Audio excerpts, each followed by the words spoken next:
যে আমাদের তওবা আল্লাহ কবুল করেছেন, এটা আমরা কিভাবে বুঝব? আল্লাহ সুবহানাহু ওয়া তাআলা আপনার তওবা কবুল করেছেন কিনা এটার লক্ষণগুলো, ১ নম্বর হচ্ছে যে আপনি সেই পাপ কাজগুলো আর কখনো করবেন না, আপনার ভালো কাজের সংখ্যা বাড়তে থাকবে, খারাপ কাজ কমতে থাকবে। এটা ১ নম্বর লক্ষণ যে আল্লাহ তওবা কবুল করেছেন। ২ নম্বর হচ্ছে আপনি আল্লাহ সুবহানাহু ওয়া তাআলাকে ভয় করবেন।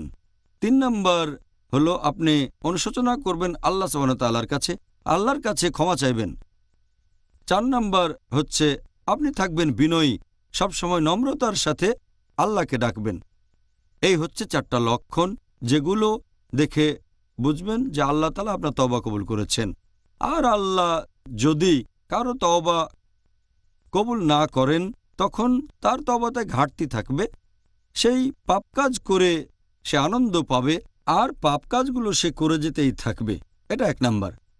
২ নম্বর, সে নিশ্চিত হয়ে থাকে যে তার তওবা কবুল হবে, সে যেন পাপ মুক্ত, আর অবশ্যই আল্লাহ তাআলা তাকে ক্ষমা করে দেবেন। এটা ২ নম্বর।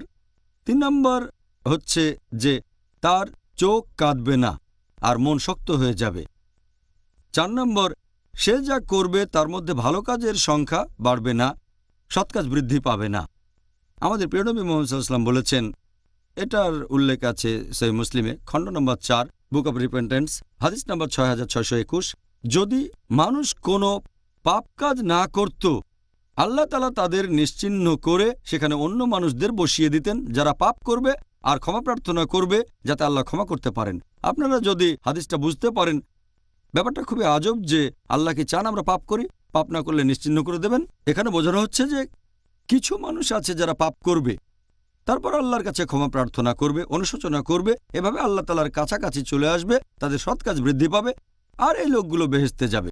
আবার অন্যদিকে কিছু মানুষ ভালো কাজ করবে আর তারা দম্ভ করবে, এটা নিয়ে তারা গর্ব করবে, এটা তাদেরকে নিয়ে যাবে দোজখের আগুনে। তাই আল্লাহ বলেছেন, যদি মানুষ কোনো রকম পাপ না করত, আল্লাহ তাদের বদলে এমন মানুষ আনতেন যারা পাপ করে ক্ষমা প্রার্থনা করবে আর আল্লাহ তাদের ক্ষমা করবেন। তার মানে আপনাকে হতে হবে বিনয়ী। তাহলে আল্লাহ তওবা কবুল করলে তার লক্ষণগুলো এরকম। আল্লাহ সুবহানাহু ওয়া তাআলা